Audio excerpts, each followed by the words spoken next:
Bienvenue sur Mboa Foot, je suis Vanel Simo, celle-là qui vous fera vibrer au rythme du football du Mboa et de l'Afrique dans les jours à venir sur votre magazine web Mboa Foot. Nous ouvrons donc cette première édition avec la FECAFOOT qui a d'ailleurs été très animée durant ce mois de mai entre bonnes et mauvaises nouvelles. Comment donc parler de FECAFOOT sans parler du Pititi? En effet, comme d'habitude, le goleador camerounais est depuis près de 6 mois déjà président de la Fédération camerounaise de football. Comme à l'accoutumée, il était entre deux avions pendant la première moitié du mois de mai, ce qui lui a donc permis d'assister en tant qu'invité d'honneur à la finale de la Coupe de France remportée par Nantes FC, l'équipe où évolue l'international Jean-Charles Castelletto. Penseur Christopher Wu. Ayant pu s'arracher le petit Wu, Samuel Eto'o-Fils prendra quelques jours plus tard la direction du Qatar, où il rencontrera le président de la Fédération du Qatar de football. L'objet de leur rencontre portait bien sûr sur le problème que rencontre le football dans les deux continents, à savoir le continent asiatique et africain, et une coopération future entre les deux fédérations afin bien sûr d'accélérer le développement du football dans les deux pays respectifs. Rappelons donc ici que dimanche, après le retour du Qatar, l'infatigable était déjà dans les gradins du stade annexe numéro 1 du stade Unisport de Yaoundé pour assister à la rencontre entre Yossa, bien sûr, et les Brésiliens de Bupanda ou encore les Astres FC. Premier match donc de la phase retour pour les deux équipes.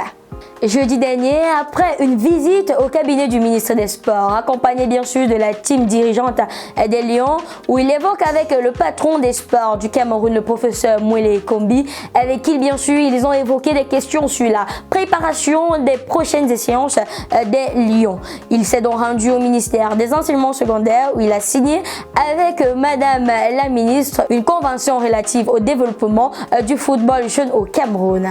Oui, il faut le rappeler, va de droite ligne avec le projet Coupe d'Afrique de football scolaire du président de la CAF, le docteur Mosepe. Fini dans la rubrique Eto et comme un grand homme en cache un autre, parlons à présent du directeur du développement de football à la FECAFOOT, le charismatique Fon Happy, qui a porté très haut l'étendard du football camerounais en début de ce mois de mai.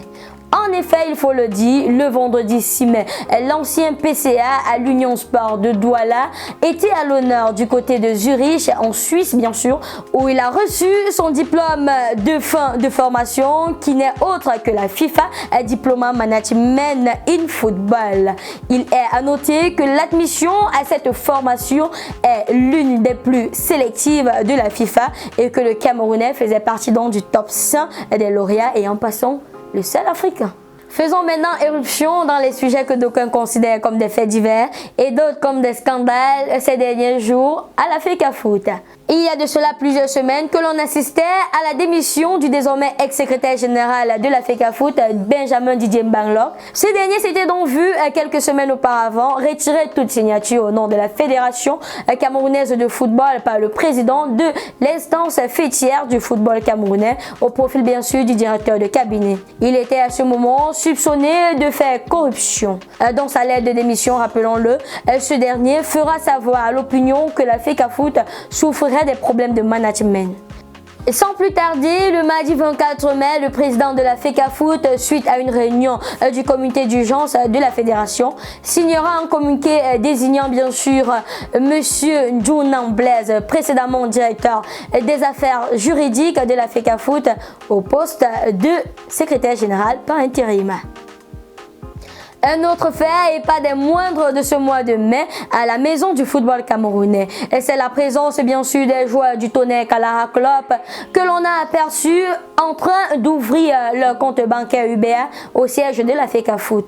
Ceci sera donc une autre décision du président Samuel Eto'o-Fils qui n'a pas du tout apprécié que les joueurs d'un des moindres clubs mythiques du football camerounais n'aient pas reçu un seul mois de salaire depuis la relance du championnat MTN Elite One.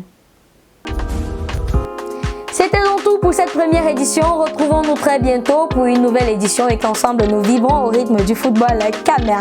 Mesdames, Messieurs, n'oubliez pas de vous abonner à nos différents comptes Facebook, YouTube, Twitter, Instagram et bien sûr TikTok. À très bientôt.